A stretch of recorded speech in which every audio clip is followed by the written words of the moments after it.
கலை astro channel நேயர்கள் அனைவருக்கும் வணக்கம். வருகிற ஏப்ரல் 14 புதிய தமிழ் புத்தாண்டு பிறக்கிறது. அதாவது பிறக்கிற தமிழ் புத்தாண்டோட பேர் என்ன அப்படின்னு பார்த்தீங்கன்னா, பரபாவ வருடம். இந்த பரபாவ வருடத்துல மேஷம் ராசியிலிருந்து மீனம் ராசி வரைக்கும் அனைத்து ராசிகளுக்குமான ராசி பலன்கள் எப்படி இருக்குங்கிறத நம்ம இப்ப பார்க்க போறோம். அதுல ஃபர்ஸ்ட் மேஷ ராசி எப்படி இருக்குங்கிறத இப்ப பார்ப்போம். மேஷ ராசி நேயர்களே, இந்த தமிழ் புத்தாண்டுல உங்களுடைய வாழ்க்கையில பாத்தீங்கன்னா நிறைய நல்ல மாற்றங்கள் நடக்க போகிறது. ஏன்னா உங்களுடைய ராசிக்கு விரையாதிபதியான குரு பகவான் பாத்தீங்கன்னா 4ஆம் இடத்துல உச்சமாகி சனியின் மேல அதனுடைய பார்வை விழுகிறது. அதனால நிச்சயம் சனி பாத்தீங்கன்னா நிறைய நல்ல பலன்களை செய்வதற்கு வாய்ப்பு இருக்கிறது.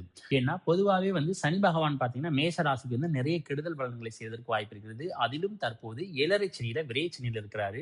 அதனால நிச்சயம் பாத்தீங்கன்னா நிறைய கெட்ட பலனை செய்யக்கூடிய வாய்ப்புகள் இருந்திருக்கும். ஆனால் இந்த குரு பகவானுடைய பார்வை என்னன்னா சனியின் மேல விழுகிறதுனால இந்த சனியினால பாத்தீங்கன்னா உங்களுக்கு எந்த ஒரு கெடுதல் அப்படிங்கிறது இந்த தமிழ் புத்தாண்டுல இருக்காது. நிறைய நல்ல மாற்றங்களை பாத்தீங்கன்னா இந்த சனி பகவான் உங்களுக்கு செய்வாரு.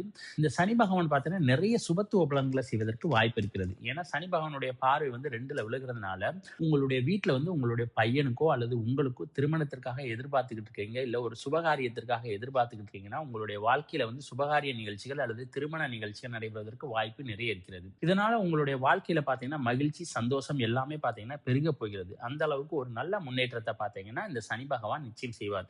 ஆனால் நிச்சயம் சனி பகவான் பாத்தீங்கன்னா உங்களுக்கு தேவையற்ற செலவுகளை குறைத்து சுப செலவுகளாக மாற்றுவார். ஏன்னா சனி விரைய சனியில் இருக்கார்ல, அப்ப அவர் ஏதாவது என்னன்னா ஒரு விரைய செலவு கொடுக்கணும். அதே நேரம் விரையாதிபதியான குரு பகவானும் பாத்தீங்கன்னா உச்சமாக இருக்கிறதுனால இந்த தமிழ் புத்தாண்டுல பாத்தீங்கன்னா மேச ராசிக்கு நிறைய சுப செலவுகள் என்பது அவர்களுடைய குடும்பத்திலையும் சரி அவருடைய வாழ்க்கையிலையும் பாத்தீங்கன்னா நிறைய நடக்க போகிறது. அதனால செலவுகள் என்னன்னா நீங்க ஐயோ நம்ம செலவுகள் நிறைய வருதே, நம்ம செலவு பண்ண முடியாது, கையில வருமானம் வந்தாதான் வர முடியுமே அப்படின்னு யோசிச்சீங்கன்னா நிச்சயம் உங்களுக்கு வருமானத்திற்கான வாய்ப்பையுமே பாத்தீங்கன்னா இந்த ராகு பகவான் ஏற்படுத்துவாரு. ஏன்னா ராகு பகவான் பாத்தீங்கன்னா 11ஆம் இடத்துல இருக்கிறாரு. 11ல ராகு இருக்கும்போது பாத்தீங்கன்னா அதிகப்படியான வருமானங்கள் பாத்தீங்கன்னா உங்களுக்கு வருவதற்கு வாய்ப்பு இருக்கிறது. அதாவது எந்த அளவுக்கு உங்களுக்கு வருமானம் வருதோ அதே அளவுக்கு பாத்தீங்கன்னா உங்களுக்கு சுப செலவுகளுமே பாத்தீங்கன்னா உங்களுடைய குடும்பத்துல காத்திருக்கிறது. அடுத்து இந்த குரு பகவான் பாத்தீங்கன்னா உங்களுடைய ராசிக்கு 4ஆம் இடத்துல உச்சமாக இருக்கிறதுனால பாத்தீங்கன்னா நிறைய சொத்து சேர்க்கைகள்ல பாத்தீங்கன்னா வாங்கக்கூடிய அமைப்பு உங்களுக்கு நிச்சயம் இருக்கிறது. அதனால இந்த நேரத்துல நிறைய சொத்துக்கள் வாங்கக்கூடிய அமைப்பினால பாத்தீங்கன்னா அதன் மூலமாக பாத்தீங்கன்னா உங்களுக்கு சுப செலவுகள் என்பது நிச்சயம் ஏற்படும். அதே மாதிரி வண்டி வாகனங்கள் வாங்கக்கூடிய யோகம்லாம் நிறைய இருக்கிறது.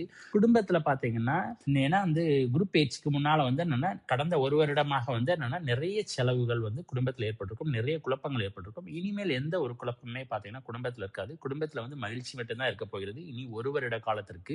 ஏன்னா குரு பகவானுடைய பார்வை சனியில் இருக்கிறதுனால பாத்தீங்கன்னா குடும்பத்துல நிறைய நல்ல காரியங்கள் நடக்கும். அதே மாதிரி உங்களுடைய வாழ்க்கையிலுமே பாத்தீங்கன்னா நல்ல மாற்றங்கள் ஏற்படுவதற்கு வாய்ப்பு இருக்கிறது. அதே மாதிரி உங்களுடைய உடல்ல ஏதாவது தொந்தரவு இருக்குது அப்படின்னு நினைச்சீங்கன்னா நிச்சயம் இப்ப ட்ரீட்மெண்ட் எடுத்தீங்கன்னா அதுல குணமாவதற்கான வாய்ப்புகளும் இருக்குது. ஆக ஏதாவது ஒரு மருத்துவ செலவுகளுமே பாத்தீங்கன்னா வயதானவர்களுக்கு இந்த நேரத்துல காத்திருக்கிறது.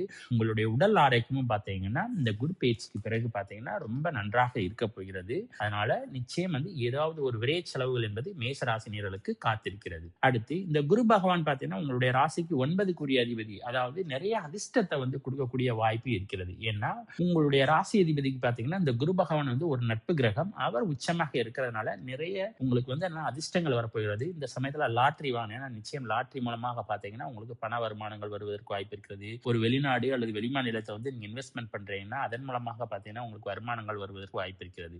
அடுத்து ராகு பாத்தீங்கன்னா 11ஆம் இடத்துல இருக்கிறதுனால விவசாயிகளுக்கு பாத்தீங்கன்னா இந்த வருடம் சாதகமான வருடம் கிடையாது. ஏன்னா ஒரு டிசம்பர் மாதம் வரைக்கும் பாத்தீங்கன்னா அதாவது ராகு கேது பேச்சு வரைக்கும் பாத்தீங்கன்னா அதாவது விவசாயிகளுக்கு கொஞ்சம் பொறுமையாக இருக்கணும். ஏன்னா எதிர்பார்த்த மகசூலை எதிர்பார்க்க முடியாது. அதே மாதிரி கால்நடைகளை வைத்திருக்கிறவங்களுக்கும் பாத்தீங்கன்னா கால்நடைகளுக்கு தொந்தரவு, நோய் இந்த மாதிரி வருவதற்கான வாய்ப்பு இருக்கிறது. அதனால விவசாயிகள் கால்நடைகளை வைத்திருக்கிறவர்கள் பாத்தீங்கன்னா இந்த ராகு கேது பேச்சு டிசம்பர் வரைக்குமே பாத்தீங்கன்னா கொஞ்சம் பொறுமையாக இருப்பது நல்லது. அதற்கு பிறகு பாத்தீங்கன்னா விவசாயில பாத்தீங்கன்னா ஒரு நல்ல மகசூலை எதிர்பார்க்கலாம். குழந்தை பாக்கியத்துக்காக காத்துக்கிட்டு இருக்கிறவங்க, அதே மாதிரி பூர்வீக சொத்துல இருக்கக்கூடிய பிரச்சனைகளை தீர்க்கணும்னு நினைக்கிறவங்க எல்லாம் பாத்தீங்கன்னா டிசம்பர் வரைக்கும் அதாவது ராகு கேது பேச்சு வரைக்கும் கொஞ்சம் பொறுமையா இருங்க. இந்த ராகு கேது பேச்சுக்கு பிறகு பாத்தீங்கன்னா கேது பகவான் 5ஆம் இடத்துல இருந்து 4ஆம் இடத்துக்கு போயிருவாரு. அதுக்கு பிறகு பாத்தீங்கன்னா உங்களுக்கு குழந்தை பாக்கியத்துக்காக நீங்க ட்ரீட்மெண்ட் எடுக்கணும்னா தாராளமாக எடுக்கலாம். அதே மாதிரி குருவினுடைய அதிசார பேச்சு காலகட்டமான அக்டோபர் நவம்பர் மாத காலகட்டத்துல பாத்தீங்கன்னா அந்த நேரத்துல நீங்க குழந்தை பாக்கியத்துக்காக முயற்சி பண்ணீங்கன்னா நிச்சயம் குழந்தை பாக்கியம் கிடைப்பதற்கான வாய்ப்புமே பாத்தீங்கன்னா மேசராசினியர்களுக்கு இருக்கிறது. அடுத்து ராகு கேது பேச்சுக்கு பிறகு பாத்தீங்கன்னா உங்களுடைய உடல் ஆரோக்கியத்திலும் சரி அதே மாதிரி தாயார்களிடத்துல